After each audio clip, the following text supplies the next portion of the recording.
Hello, hello. So I have landed back home. I am in Prague. Oh, look. You can see the little Newgrange thingy I've got going on here. This light in the background. This is like, I love this. This is one of my favorite things about this place. This is golden hour in Prague. An accidental little piece of magic of this like beam of light that comes into the chamber every day. I love it. Yeah, the little things I'm enjoying right now. Where to begin? Where to begin? Little update, right? Little big update. Firstly, thank you for your patience. I have been very patient with myself as well, trying to come on here and really share, uh, and not having the movement to share everything that I've been through since we last spoke, or since I last shared on here, since Hawaii. It's been quite a big upshift and a recalibration and a lot of integration in the in between spaces. So yeah, didn't get a chance. I really should have recorded this while I was still in America, but there was literally zero space, and then I missed my flight on the last day where I was anchoring in a very important piece for my soul. And it was perfect. Yeah, so it was a bit of a whirlwind. And then landing back in here with who I am now, coming back into my old space, quote unquote old space. I love this space. It's like totally me, and landing back into old dynamics, or like old relationships, and meeting people in my life with the new frequency of who I am has been very interesting. So that's been a whole journey in itself. Yeah, maybe I'll share a little bit about that here, but I just want to rewind back and catch you up a little bit about the rest of my trip in the USA. And I won't go into too much detail around everything because just feel like there's too much to share. But I now see in hindsight the absolute magic in the mayhem of where I was being guided to, and what it truly means to capture and ride that wave of divine flow, of like completely following your feelings, surrender. I see so much now how I was just pushed the whole time to trust, to not book anything, to leave everything till the last minute, which is usually the opposite to what everyone tells you to do, right? In terms of like, saving money and having the best options when you travel. But none of that matters in the reality that I'm stretching into. And it's knowing that your highest timeline is available when you follow the flow and you are in touch with your mission and your alignment is clear. And yeah, everything can happen from that space. I hear like so many people talking about this flow in terms of channelers and different things. And even a lot of the channelers that were at the expo in LA, the Conscious Life Expo, they were all pretty much talking about the experience that I was in, which was a really nice place to find myself. It was just like confirmation of what's going on for me. And yeah, so rewinding back, my birthday was awesome. I spent the day with myself, as you know, and not a whole lot happened besides me being very at peace and like happy in my own queendom. I had no disturbances from any more people that day. So yeah, it was great. And the next day I went to swim with the whales. Actually, that you're not allowed to swim with the whales in Hawaii. So we went to just see the whales, and I was on a boat full of medicine women, medicine keepers, channelers, like musicians, the whole lot. It was super magical. And we said a lot of prayers and did a lot of singing and chanting as we were setting out to meet the whales. And the moment we stopped the boat, the whales came in and they were circling around. They were going under the boat. They were like breaching.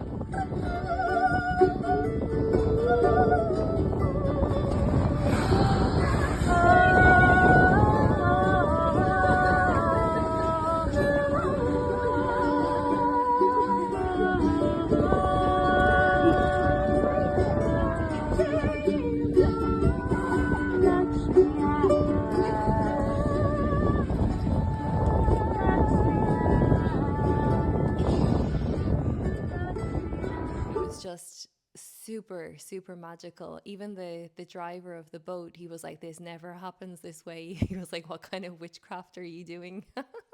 It's super funny, but it just shows you that like unified prayer and the power of it, which was a very much a theme for my journeys with the plant medicine as well, as like really understanding prayer.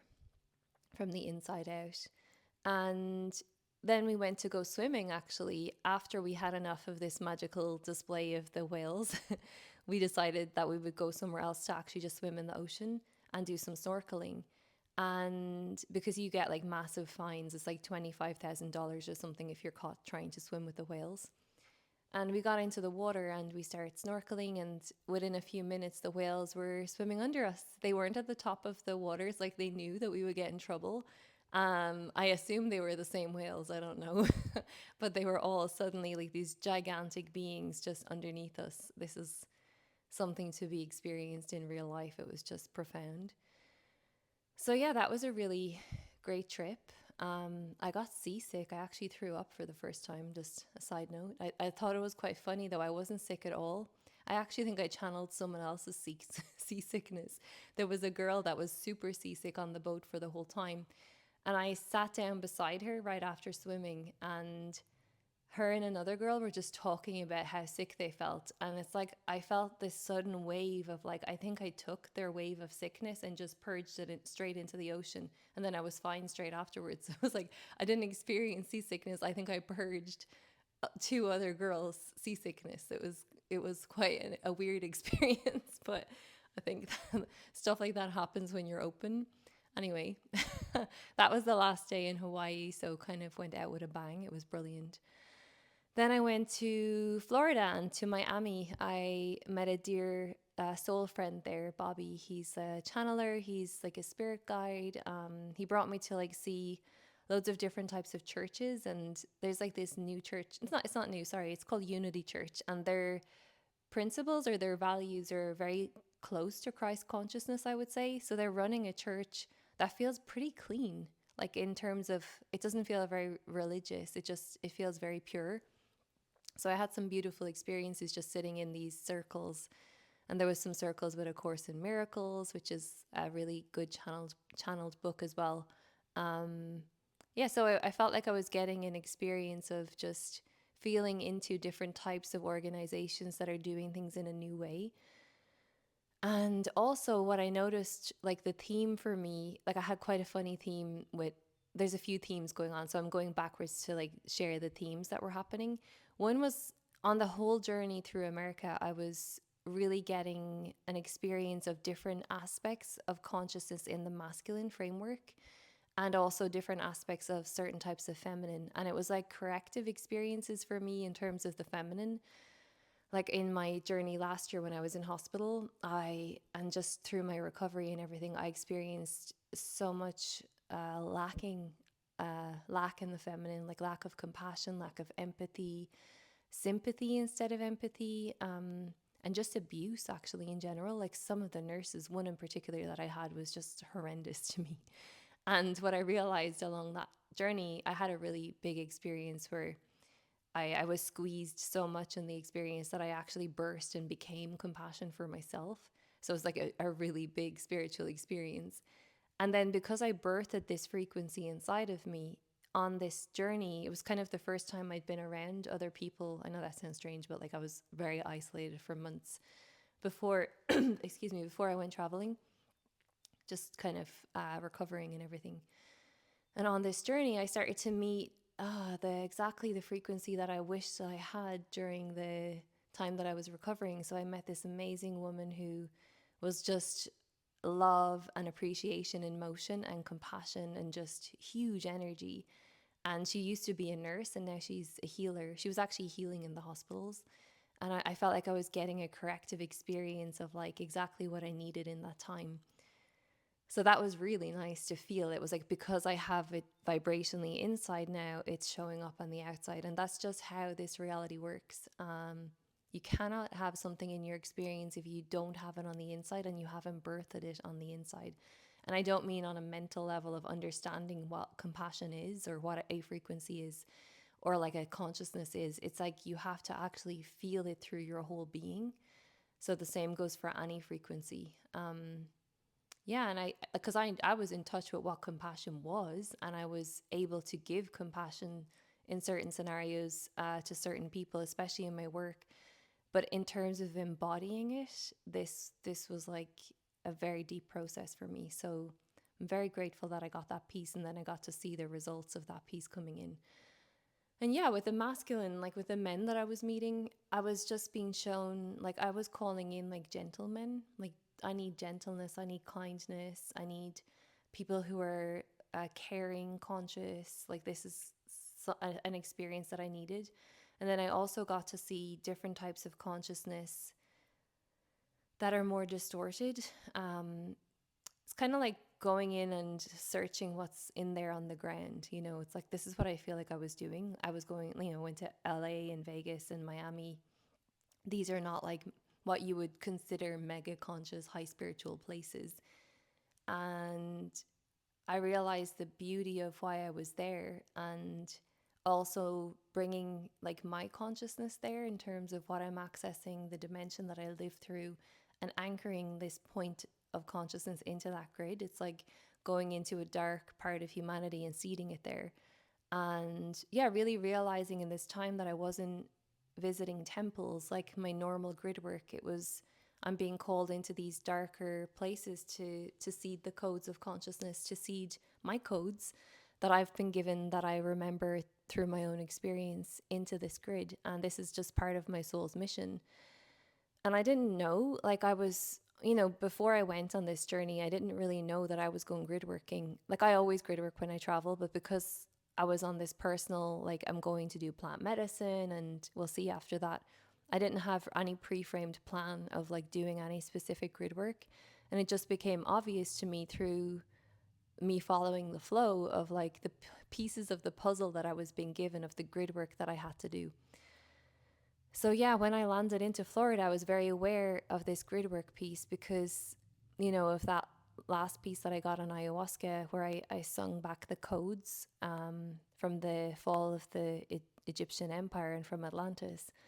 And it was very clear to me that I needed to plant these into LA. I don't remember if I shared this in the last video about the gentleman in Vegas that offered me to then, or invited me to come to LA and to go to this Conscious Life Expo. He just sent it to me saying, I think you will like this. He was one of the gentlemen, by the way, that I met. He was just an incredible example of a kind man with no agenda. Just, he enjoyed my company. And there was no hidden agenda in him wanting to show me around LA, show me the best places that you could potentially live, show me the highest vibrational places to eat, like all of this. It was just, and the best views. He has a theme of like the best views. When we were in Vegas, he was showing me the best views of Vegas. So yeah, I had a really nice experience with him when I went to LA. I realize I'm weaving now. I'm going from every different countries. So yeah, in Miami, in Florida, I had two clients that I was serving while I was there. So that was my reason for actually going there. One was a plant medicine journey, which was just really incredible. Every journey is individual, and I see so much the whole time how on these journeys that you get what you open to. And if the person resists the journey or resist the energy or resist the transmission or what's available for them, there's usually a big struggle energetically through the whole journey. And this one was not so much struggle. Actually, it was, I won't name who it was or what it was, you know, what the experience was, because they're very personal, but it was just very expansive. And I think just me coming off the back of my other journeys, I was just in my absolute best state to deliver the best transmission for him. And I also see the magic of me opening that field in Miami. That was just like a feeling very important. It was like the conscious codes were being cracked open there. And I really liked Miami. It was clean. Miami Beach especially. Would I live there? No, probably not, because my people are not there really. But in terms of like vibrationally, the land felt light. The city felt clean. The beaches were clean. There was like a light vibe, even though there's a party vibe there. There was a health vibe, so it felt like somehow taking care of the temple. So I enjoyed it. It surprised me. I've been there once before, but it was like 2013, I think. So it was a long time ago. And I was doing a yoga intensive for like 3 weeks there, Miami Life Center. I think it's still there. But anyway, I really enjoyed Miami. I did another beautiful session on the beach for one of my other clients that was just more about sound, sound healing, and opening her channel and bringing down some pieces for her to release and receive as well. Um, what else about? Oh, yeah, it was funny. I was having a theme while I was in all of these different places of not being able to swim in the ocean. And this is actually quite cool. I think I remember saying it about Hawaii. Um, I wasn't able to, it was just the cosmic joke of me booking this expensive place on the ocean, and I wasn't able to swim in the ocean because the ocean was so wild and dangerous and, yeah, just not friendly. And I didn't realize that about Hawaii in general. The oceans are quite wild and very rocky, this lava rock that's like super sharp. So you don't want to be like turning your back on that ocean. And when I got to Florida, I also booked a place on the beach. It was Vero Beach first before Miami, where Bobby was. And the first morning I went on the beach, I was staying on the beach again, like a 2 minute walk to the beach. And there was all of these blue jellyfish on like all over the sand. And I Googled it. I was like, what is that? I've never seen a jellyfish like this. And apparently they're really, really painful stings. And they have really long tentacles. And their tentacles can break and be all in the water. So there was a real clear, I can't go in the water while they're there. And I was asking people, are they dangerous? And they were saying, yeah, don't swim. So I was just enjoying the sunrise every day. I really like to get the codes from the sun. I'll miss that when I go to Ireland. I'll tell you that. I will definitely miss that. I'm going to get as much sun in Prague as possible before I go to Ireland for a few months. Um, yeah, so I was making the most of being in a sunny place. And it was my temperature, like it wasn't too hot. It was actually quite chilly. I did a lot of cycling there. Yeah. And then, anyway, the beach story. I was not able to swim. And then I was going there every day. And then finally, maybe after about 4 or 5 days of being there, there was an opening where I didn't see any jellyfish because I think they get washed away, right? And they don't come there very often. So I started asking locals. It was a private beach, so there wasn't anyone really on it, and except for some locals, and they were saying, "Oh, if there's no jellyfish, you should be fine." And then I said, like, "What about sharks?" Because I suddenly became aware that like Florida has a lot of sharks, and in Ireland we don't really have sharks. Like we don't have anything dangerous in the sea or on land. So yeah, I was really in this like it's not very safe to swim here. And how would I know if there's sharks in the water? And one of the locals said, the only way you'll really know if there's a shark in the water is, or if there's not a shark in the water, is if you see dolphins because they don't like each other. The dolphins push the sharks out. So then I was like, okay, praying for dolphins. I'm like, I had this connection with the dolphins in Hawaii where I just kept seeing them. So I was really like, please, dolphins, come, because I really wanted to swim. And then I just let it go. I was like, okay, I'm going to see what happens. And about 20 minutes later, I decided that I would walk into the ocean. It looked calm. There wasn't loads of fish jumping or anything. So I was kind of thinking, you can see fish jumping when there's like dolphins or sharks in the water because they're trying to get out of the line of sight of being eaten. This is one of the other cues. And anyway, I went into the water just above my knees, and then I saw this like fin coming over the water, and I was like, had a mini little heart attack, thought it was a shark. And then I saw loads of fins, and there was a pod of dolphins swimming, and I was like, oh, my prayers are answered. I immediately went in and got a really nice swim. And I had this connection with the dolphins for the rest of the time that I was in Florida. Every time I went to swim, there was dolphins there, and the locals were saying they're not there very often. So I just felt very blessed by the dolphin spirits for like answering my call, my prayer, so that I would feel safe swimming. I know it sounds kind of silly, but it was a sweet experience for me to see the grid responding to my wish, because it was my highest wish. It wasn't a fear. It was just like, I want to know that I'm safe and I don't want to be meeting any sharks. Like I don't feel in the position to punch a shark in the nose right now. My feminine is not there right now. Yeah, just in my recovery, I just felt like I needed the ocean for my body. And yeah, so this was kind of Miami for me. I also met a guy in the airport continuing. There's two other men that I met in Miami. One of my clients, he's huge, like he's a wrestler, and he's built like a god. So I had this like transmission of this god energy. I met this other guy. I was randomly getting lunch in one of the hotels on the beach by myself, and there just was one other person there at the bar, and he was obnoxiously loud, telling everyone how rich he was, flashing his gold and his cash, and like spending, like giving $100 for a drink and saying keep the change every time. Like he was just obnoxious. It was just this greed, like vibration of greed going into the field, or like emptiness actually. And I feel like I got this, like he started talking to me. I was the only person there. And I got this very strong transmission of like what possession energy is. Because I could see that he was attracted to my inner gold. And I could see that he was asking me all the right questions in terms of like what he needed. He was like, I don't know how to love. I'm so miserable. I have all this money and I feel empty. And he was really angry at this woman, and he had three girlfriends. And I was just like, wow, like this multi billionaire just pouring his empty heart out to me. And I was just getting a transmission of that consciousness of like the possessed masculine. I usually feel this in the masculine. And it's the man who's been like glorifying wealth, like external wealth, from a place of lack. And because they feel deeply unlovable, and then they're still left with that hollowness of not feeling fulfilled. And I could see that it was like this different reality that I couldn't reach into. Like I could see that his heart and his soul was desperately trying to ask my consciousness this question, but he wasn't able to get the pathway to receive the answer. Like I could, when someone taps out, you can see that they just can't hear it because it's from a different reality completely.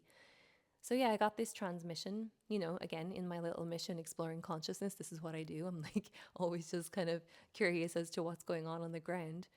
And also getting a feel for like who my next partner will be, who my sacred union partner will be in my next chapter, of like the type of qualities that I want, and like just also having the discernment to be very clued into what it is not that. And that was definitely not that, but that was very obvious. Um, and yeah, because I definitely feel like to be with someone who's abundant, like in love, abundant, like filled in inside of themselves. And I realized like I'm becoming that version of myself. This is what I've been doing the whole time, so that I can vibrationally attract it and know it, and yeah, just feel like relaxed with it. And I met this other guy at the airport on my way to Florida, or sorry, on my way to LA. He had a cowboy hat, really big, silly American pants on, and he beelined for me and just started talking to me. And we resonated a lot because our last year was very similar. We just left a relationship. He was in the middle of like transitioning into like a totally new job, and he was like a qigong kind of master, I would say, but like not master, just like really practiced in qigong. So he was into energy, and he had a great like energy, just very kind and uplifting and joyful and kind of playful. And he invited me when I go to LA. He said that we would meet because he's from San Diego. So we were either going to meet in LA or San Diego. And I just happened to end up going to San Diego, or needing to go there because I needed to anchor codes there because of the Yogananda fellowship that I ended up at. To give you that piece of the puzzle, the guy from you're gonna have to keep up with me here because there's so many different guys.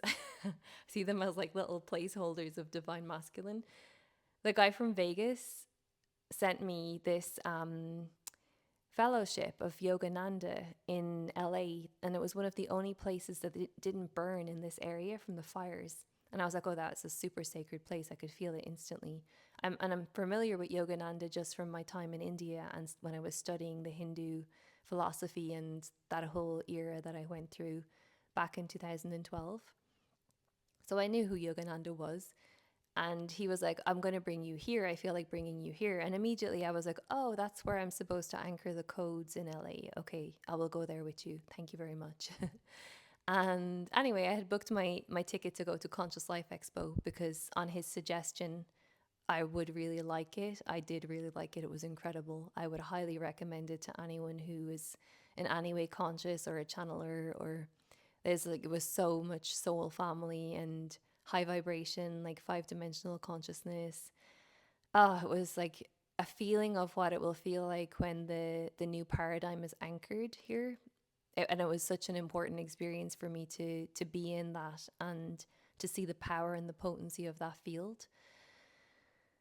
And anyway, my first day there, and I'm still weaving. What I was doing on this whole journey was gathering pieces of the puzzle for the codes that I was to anchor in LA. And I didn't know that until I knew it. And this Conscious Life Expo, I got many different pieces of that puzzle. So the first piece was the ayahuasca journey in Hawaii. That showed me why I need to do this, and it showed me and gave me the codes that I'm to anchor there, that are my own remembrance codes of unity consciousness, and they came through me in a very specific way. And then at this Conscious Life Expo, and also on that, just to rewind back, the ayahuasca journey, I also felt my dragon, my angel, my divine guardian, and my eagle like fully anchor into my whole physical body. So I felt my different dimensions of me becoming one. And I feel like this is more what embodiment is actually. It's like when all aspects of you land into the present moment in this physical, energetic body in as one piece. And so I went straight. I got VIP tickets because I didn't want to queue, and didn't want to have to think about what I need to get tickets for. And on VIP, you can just go to all the workshops. And the first two people that I bump into in the expo, I've never seen them in my life, but I've met them many lifetimes. They were these two huge, energetic women. And one, immediately, I saw her straight away as my angel and my eagle, and the other one was my dragon. And I was like almost like blown away by these aspects of myself and these two women, and we just went like zoom, like we just glued together instantly. And they both had huge divine mother energy, and it was so healing and nourishing for me to like have this transmission. One of them, Cindy, she was just this amazing appreciation and love energy. I've never seen it so much in motion in my life through anybody. She was just spreading love everywhere. It was so infectious. You could not love her, and you could not be in love around her. And it was just really like nourishing and healing for my feminine. It just like really needed that transmission. So I was really blessed to meet her. But within 10 minutes of meeting her, and we met in a very divinely orchestrated way like that. And this is, to pay attention to the flow. If you're ever delayed or something happens or la la la, it's because your highest alignment is happening. So there's pieces of the puzzle that are moving and trying to get you to meet in the physical reality. I went for like a matcha latte before the expo, and I was waiting like over like 20 minutes, and there was no one there for this latte. And I was like, this is very unusual. I've never had to wait so long for a drink. And I just was totally fine to be in the flow. So there was no stress. I was just more like, I wonder who I'm going to meet. That was the feeling. Like, I wonder what's going to happen because of this delay. And Cindy was also in a funny mode and delayed and doing things before she was sharing with me before we met. Anyway, within 10 minutes of meeting, she was on her phone showing me the Yogananda Fellowship and telling me that it was her dream to go there. And I was like almost floored because I didn't tell her anything about what I was doing in LA with these codes that I was to open in the consciousness there. And I was like, I guess you guys are coming with me, so because I'm going there. And we were just laughing. Like she was blown away by the synchronistic like stuff that was happening as well between us. Anyway, we ended up going to a lot of the seminars and workshops together. And, to not go into too much detail, I'll tell you about two experiences. One of the three experiences, actually, because they're kind of like linked to the codes that I was anchoring. By the way, if none of this makes sense, maybe ask some questions in the comments, because I realize I'm just spiraling in my own reality right now, and I don't know if it'll translate into anyone else's reality, but I'm sure it will. I'll trust the resonance will be there. And if not, maybe pay attention that the resonance will come for you at some point to understand or understand what I'm talking about when I talk about anchoring codes and opening consciousness. And yeah, I will be curious to know if you have an understanding of what I'm talking about. Anyway, I was divinely guided to specific workshops. I didn't look at the itinerary. I trusted a lot of where Cindy led me. And on the first day, I went to this channeler. She was amazing. I'd never heard of her. And she was channeling this being from, it's a galactical being. And I just felt, I felt resonance with her. So I was drawn to her energetically. And I went into this one by myself. And I sat in the front row, and the moment she opened her channel, and this happens to me a lot when someone channels near me, I get into the full stream of what's happening because I'm so open.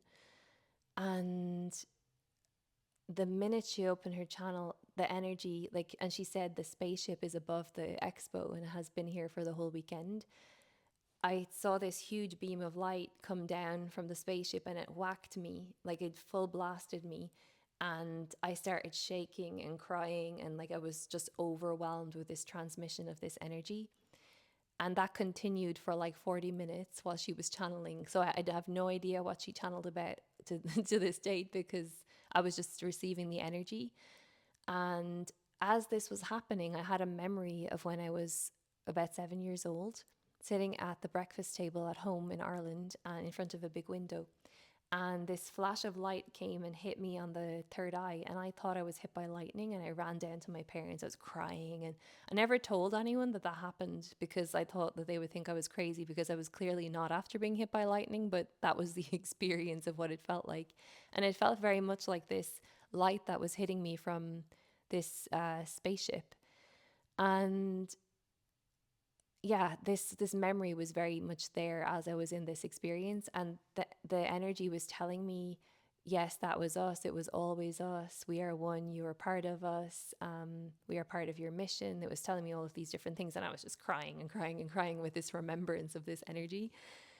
And then, of course, at the end, we get to ask some questions to the channel, and they handed me the microphone because I was just obviously a need to ask a question because of the state that I was in. And it's funny, actually, when people perceive you crying, they think there's something wrong or that you're upset. I was crying by the grace of the feeling of the love of the energy. It was so overwhelming. It was bursting me open from the inside out. It was such a powerful transmission.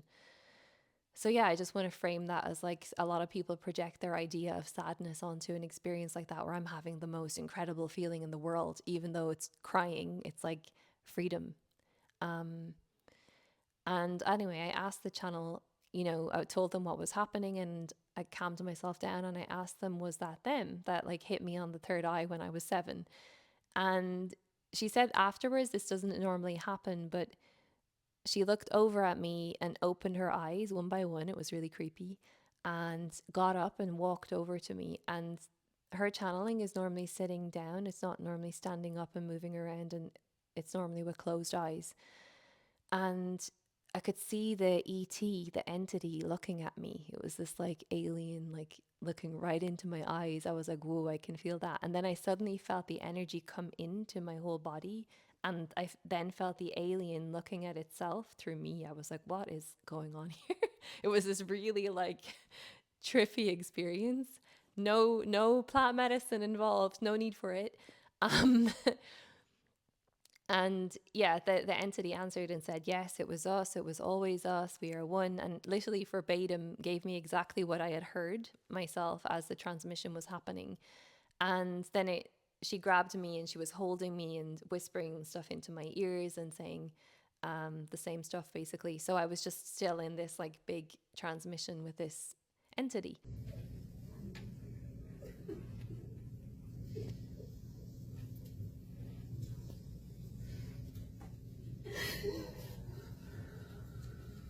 The golden tears of the heart are so beautiful.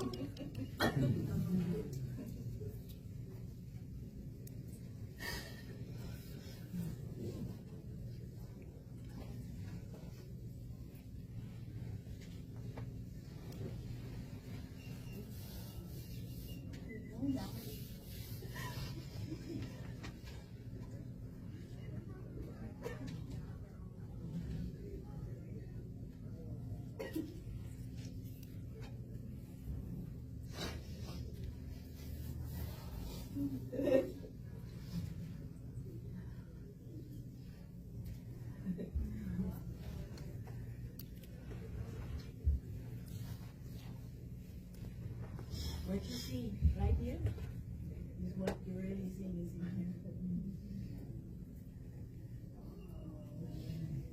Thank you. What she experienced, you know, when she looked at me, she was seeing my projection of her. You think you see me? I'm all over the room. How can you see me? Anyway, that felt really important. I was blown open by that, and actually, I can still feel this entity, this alien inside me when I'm working now. So I just feel like it brought a deeper embodiment of my galactical consciousness in and a deeper connection through my body. And I was having this experience of like feeling the alien look through my experience for the rest of that weekend in the Conscious Life Expo. It was still there. Um, and another experience that I had in a different with a different channeler, she was channeling Hathor, which is Egyptian, and I'm connected to Hathor. I work a lot with Hathor when I'm working on people doing psychic surgery. I discovered that I was doing psychic surgery last year, and it was by necessity through me going through my own surgery, needing to repair the energetic ley lines in my body and my energy system. And then also some experiences that I had with different clients of opening up their psychic senses. You sometimes need to repair the pathways. So yeah, I discovered this gift last year. And I knew that I was working with Hathor for the sounds that I was using to laser into people. And this woman was channeling Hathor. So, of course, I end up at Hathor, and I was with my angel lady and my dragon on each side of me, feeling very protected, like they were my two guardians. And the moment she opened her channel, I went into this memory of like being this cow. I wouldn't say cow, it was like some weird, weird looking cow. And there was loads of us. And Hathor is linked to the cow energy. And I was completely in service to this energy, and it was this like divine mother energy. So I was really in this like memory of being in service to this energy, and it was a collective mother consciousness energy. And again, I was crying. The experience was so strong in my whole body. It was another big remembrance, and it freed something in the back of my heart. There was like something moving and healing as this was happening. And I felt like this was just an important piece for me to solidify the way that I work with Hathor, and or the way that Hathor works with me. And when I anchor the codes, I know what's happening, and I'm able to see Hathor's place in that as well, in drawing the grids and yeah, doing the surgery on the field basically. And this is my specific soul blueprint, and you know, I'm supposed to do this. I'm creating crystalline grids when I go to these locations. So this was just an extra boost of that energy and an extra layer of remembrance of that piece of me. And then I had this other meditation on a different day that was linked to Lemuria, and I'm very much having a parallel life in Lemuria and remembering it. And I was given the visual, the complete visual of creating a new earth and what that looked and felt like, and being in the center of the creation of it. And I stored it in a crystal that I had in my hand during the meditation. And I record everything anyway. Like I never forget these experiences. They stay with me. I think it's part of my blueprint to be able to record and store it. It's not stored in memory, it's stored in my blueprint or my field. So I can access the same experience at any time and remember it in full visual detail. And that's so that I can use the same experience when I'm anchoring codes or when I'm bringing other people through an experience, that I'm able to actually visually bring them into that experience that I have experienced. Or I channel a new experience from that realm, you know, whatever's relevant in that moment. But this felt like a piece that I was supposed to, I put it in this crystal, and I was supposed to put this into the Yogananda Fellowship, or I was supposed to also draw it into the grid as I was channeling the codes and doing everything that I was told to do on ayahuasca. And so I had all of the little pieces of the puzzle, right? And then I have this beautiful friend, Irina. Hi, Irina, if you're watching. um, and she lives in LA, and we met online last year, and she had this I had a strong feeling that I want to meet her, and we had like, of course, we're going to be in the same place. Let's meet. So I invited her to come, to anchor these codes with the other two ladies. So suddenly we had this group of people, and Irina brought her friend Mika, who happened to be uh, of a famous like singer, sang at the Grammys 2 years ago, like an amazing voice of an angel, and she's also a channeler, and Irina is a channeler. So we were like this team of five channelers, like these five beings of light code frequency coming to anchor these codes. So it just felt like this super divine orchestration. So Mika picked us up with Irina and off we went, trying to get to the Yogananda Fellowship, and the road was actually closed. So it kind of became an impossibility to get there. And we ended up finding a place with the most beautiful light. I'll share a few videos as I'm speaking now, of this like little area in the woods kind of near the fellowship. And this is interesting actually, because I discovered afterwards when I went to San Diego to the fellowship there, because there's Yogananda fellowships around America.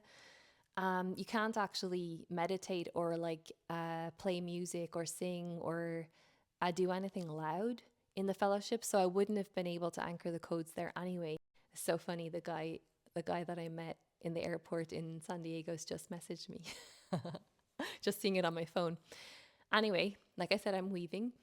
We opened the codes together there, and we were like, I set up a ritual altar, and I had my bowl, and I was preparing people for their own personal intentions for it, and it was just really nice to have everyone kind of feeling like everyone was going to get their own piece from it, and a very gentle like experience. And when we opened the channel together, these birds started singing all around us, and the wind picked up a little bit. So it was this feeling of like the energy opening and this like grid opening.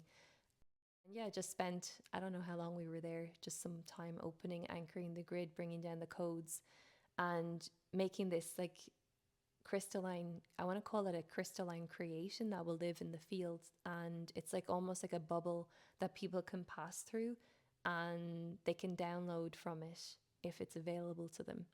So, and I was also transmuting a lot of the consciousness that caused the fires. So yeah, it was a big piece, and it was great to feel it all coming together actually in that moment. Anyway, what happened on the way back, and this is more exciting for me actually, like the full interwoven story of like, this amazing singer Mika, like she's going through a process of like going back out into the world, birthing her channel as like an angelic channeler. And we had this big theme of sound and singing, and on the way back we ended up getting a taxi, and the taxi driver, the Uber driver, and this is again being in the flow and in your resonant field. Irina booked the Uber driver, and the Uber driver was listening to us, and we had maybe like an hour in the car, and she was listening to us for maybe like half an hour talking about different things, channeling whatever we were talking about. And she then interrupted and said that her biggest passion is singing, and she really wants to bring singing to her job, and she loves to make people happy through singing, and she's actually a healer through her voice. And she ended up serenading us because she was saying she wants to bring people in the taxi and sing to them. And we were in this like, how can we make the taxi drive the best experience of our life? Because one of the channelers was saying something about, when you're caught in a taxi, or caught in a car in traffic, do you stress or do you have fun? And she started serenading us with this amazing like Italian opera song. And I was just blown. I had chills all over my body. I was blown away by it. And before that happened, we were channeling, like I tapped into loads of different aspects of like, who and what she is. And I could see this drum, like this shamanic drum woman, and her name actually ended up being something about drums. And yeah, so that was a really beautiful experience to kind of see the synchronistic field or wave that we were riding on sound. It's very magical. I felt very blessed for that whole journey, and landed right at the exact right time back at the hotel for the last conference, for the last session, which closed it out nicely. And yeah, then I went to San Diego and met that. Then I met the guy from Vegas who brought me around to see all the best sites in LA.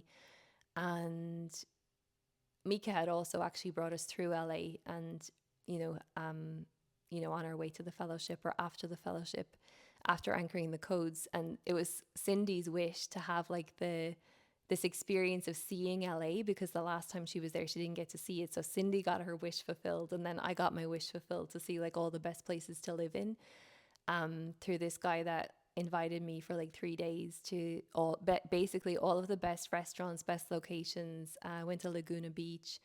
I really loved it there. And yeah, just these nice places.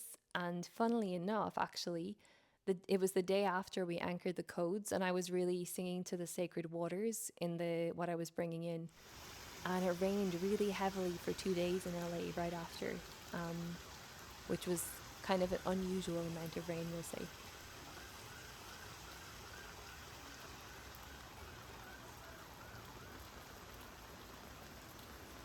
So that was kind of nice to see nature responding to the energy of what was anchored.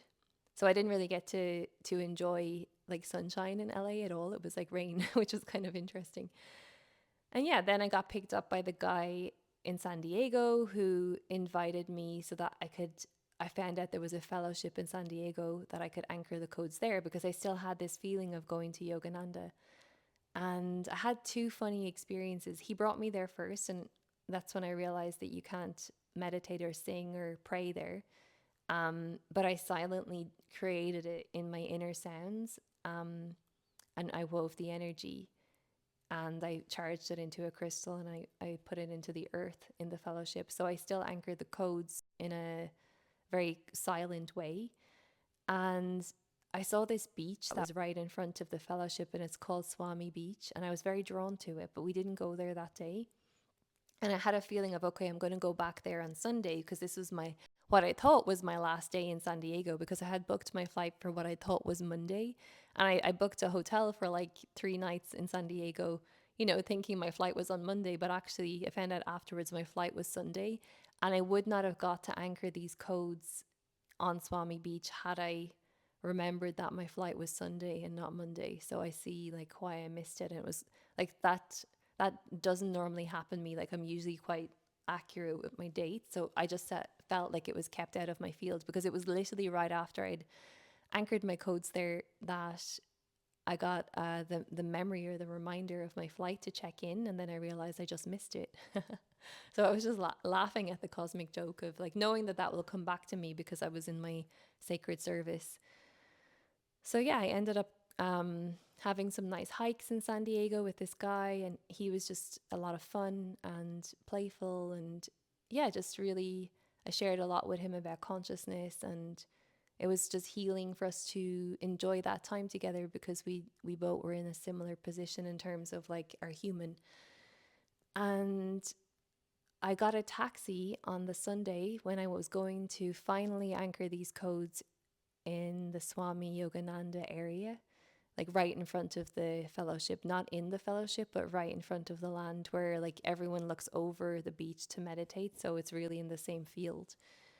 And I was going to go to a meditation there at first. And I realized afterwards, if I had made the meditation, I wouldn't have been able to anchor the codes. And the taxi brought me completely off, like 40 minutes away from where I was supposed to be. And I totally missed the meditation. And when I landed at Swami Beach, I couldn't get in because it was locked, because the meditation was on. So I had to go to the beach instead. And it was dark. So I was there on this beach alone in the darkness. There was still surfers somehow surfing in the dark and coming out, frightening the absolute crap out of me. Like I'm the only person on the beach, and something emerges out of the ocean. It's the strangest experience. But I spent about an hour there, weaving the codes, singing them, bringing them into creation, drawing them from the earth, pulling them into the sky, transmuting the energy. I opened a really big portal and wove a really big energy there, and really just felt like mission was complete. I was like, I'm done now. This is it. My journey's over. This is exactly what I came here to do. And yeah, that's when I found out that I missed my flight. So I had a bonus day in San Diego where I got to really enjoy a beautiful swim in the ocean. It was worth it. Totally worth it just for that swim. And yeah, this is like long story short on my journey. I hope it made sense with the interwoven pieces, but you can kind of see, like, in hindsight, all of the people that I met were different pieces of the puzzle. And because I didn't have any agenda or plan, I was able to go to the places that I needed to go to anchor the pieces that I needed to anchor that were much more about my soul mission and not about, like, it's realizing that it's not about what I'm getting from something, it's about what I'm giving, and I'm giving to the field as one, as part of me. And just seeing as well, like, this, like, all of these parts of humanity as part of me. Like, oh, I have one experience I want to share actually about this, because I did have some people asking me, like, why am I going to these places? They're not like temples, they're not like sacred sites. And I was like, Earth is a temple and everywhere is a sacred site. And a lot of places need law of light consciousness more than, like, the temples have plenty of stuff going on. And actually, where I anchored the codes are much less likely to be disturbed by anything else being anchored. So I could see actually why I was being called to these places. And I also had this experience of, through my whole journeys, I was meeting different homeless people, especially in Hawaii, and really noticing, like, their consciousness and how much they're like tapped out and like taken over by drugs. And yeah, just not a very nice experience to realize, like, our brothers and sisters are in such a bad state on the streets. And I think I remember telling you about the woman. Yeah, I did, about the woman in Hawaii that was saying she was going to cut my wings off. Anyway, I had another woman come into my hotel in Los Angeles, and she was in the reception, and I was going down to get water. And she was shouting at the security guard, and all the people in the reception were moving away from her. And I didn't feel fear. I had the same feeling of, like, if I just go and greet her consciousness and meet the entity that's shouting through her, I wonder what will happen. This was my feeling. Like, I wonder if I can disperse the energy without doing anything, just with, like, truly looking at it and seeing it, not with any agenda, just to see into it. And this happens a lot when you see an entity, it runs away.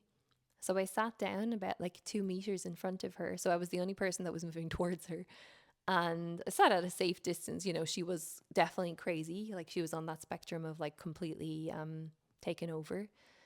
And the security guard wasn't doing anything. He was just standing there and far enough away from her too. And when I looked at her and we met eyes, and I saw her, and I saw more the entity. She did the exact same thing as the woman in Hawaii. She just turned around. She was still shouting at the guard, but she walked out the door. And I was like, wow, it really works. I like these little moments where you get to test consciousness and different frequencies and what they require, and what, like, divine protection actually is. And yeah, in that moment, there's like an opportunity for that entity to transform itself or to run away. And most often than not, they run away, unless that person's conscious enough to allow you to work with them and meet you in that space. Yeah, there's not much hope or opportunity for transformation to happen in those scenarios usually. So yeah, I just felt like that was a cool little thing to share. So seeing my whole trip in hindsight, I see it very differently to how I began it. Like, began it thinking I'm going for personal healing, and I didn't really know what I was going to do, and just trusting that I'm going to have an experience. And everything that I got, like, all the pieces were just so incredible. Like, it was just beyond my wildest imagination.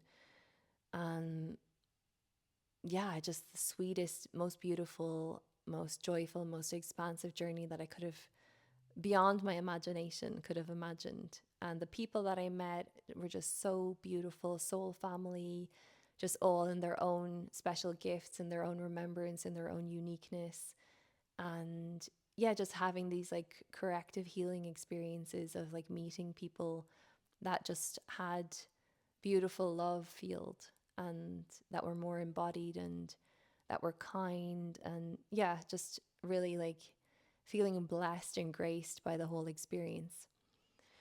So yeah, landing back home was interesting, and I'll go back to just a little thing that happened, like, more personal. My partner, we're we'll say like recalibrating or restructuring our relationship to consciously uncouple. That's what I would call it. And to not be romantic anymore because our path is finished. And that's very clear to me. And when I landed back home, he had like a very big reaction to my energy. He even said himself, he felt like I was bringing him on an ayahuasca trip. He started purging. He had a very big like shift. And this happens when you're connected to someone and you go through an upshift and you're very different. Their whole system has to calibrate to who you are now.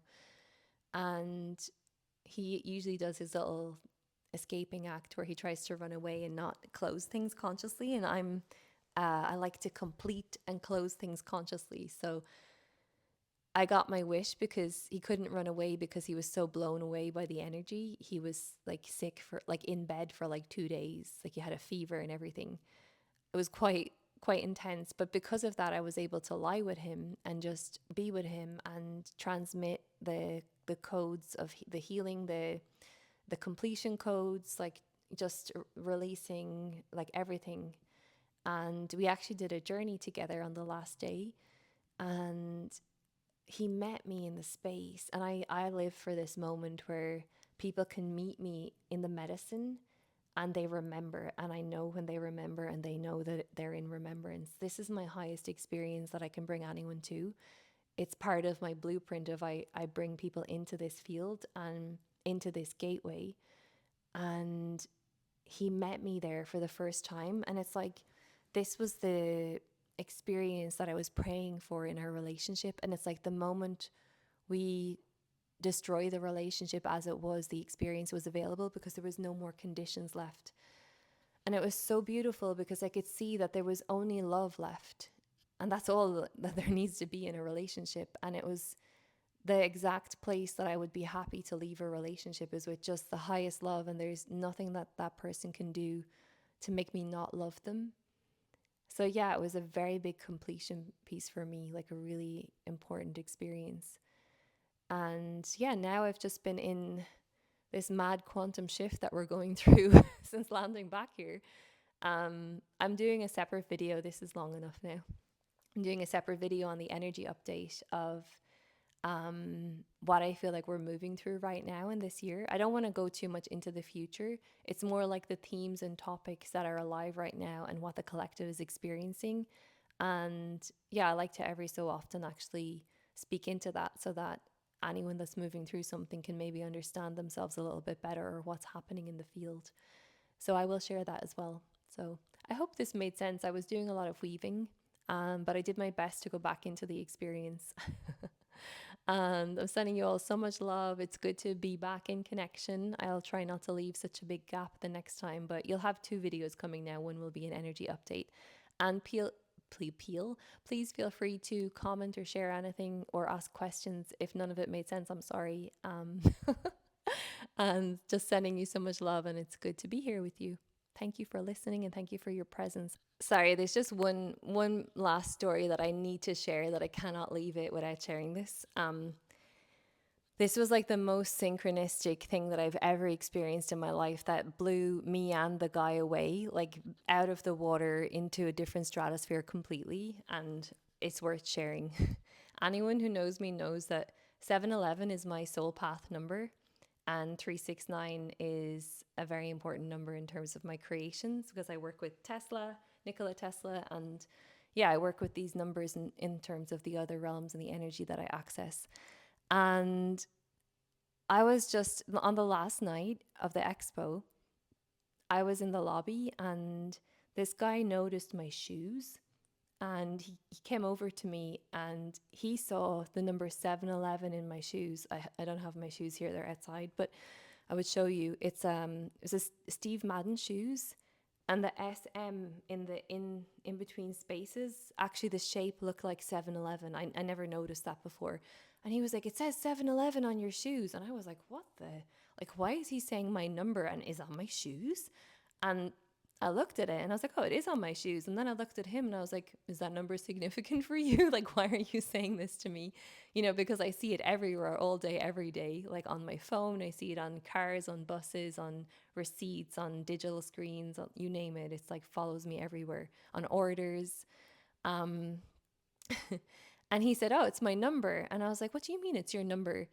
And he was like, "It's my number. It's my soul number." And then he was showing me his Instagram. He was like, "Look, see, it's my name is Conscious Creator 711." And I almost fell over again. I was like, "That's the name of my journey." I was like, "What are you talking about?" And then I started telling him about 369, and he was like, "Oh, I'm linked to Tesla." I was like, "What is going on here?" And I had met like also this guy in San Diego was also linked to Tesla. This is why we resonated so much. We had a lot to share about that. He was linked to it from a different aspect, but he was interested in the numbers and 369 and synchronicities. So yeah, then this guy at the expo, we then realized, and I'll put a little picture in here, that we were dressed in the same colors, and his dog even looked like the same as us. It was super weird. And I was actually quite attracted to him. So I was finding myself like feeling this like maybe my future partner will be very much like me in terms of like same mission, like synchronicities like this, and that attraction will be like that. Like I was just kind of feeling that like maybe this will, on my mission of like getting my pieces for my next union, I had a strong feeling of like, this feels really good. And we had like the most amazing hug. We hugged for about half an hour and it was like a deep, deep hug of remembrance. We were just like hugging into each other of like this, like resonance. It was like a hug of resonance. I've never had a hug like it. And I just like, it was such a good feeling. So yeah, I just thought that was worth sharing as well in terms of like the level of synchronicities I was experiencing. It was like every corner something like this was happening, and I'm not exaggerating. It was like you wanted something, you had a desire, and it showed up immediately. Like the manifestation field was instant, and this was everyone that I was around was experiencing this, and I feel like that is a marker of what this new paradigm is going to look and feel like. And yeah, I feel like the next level of relationship will be unifying around purpose and values more than anything else. So yeah, anyway, I just wanted to add that one little extra clip. So thank you, thank you, thank you, and see you soon.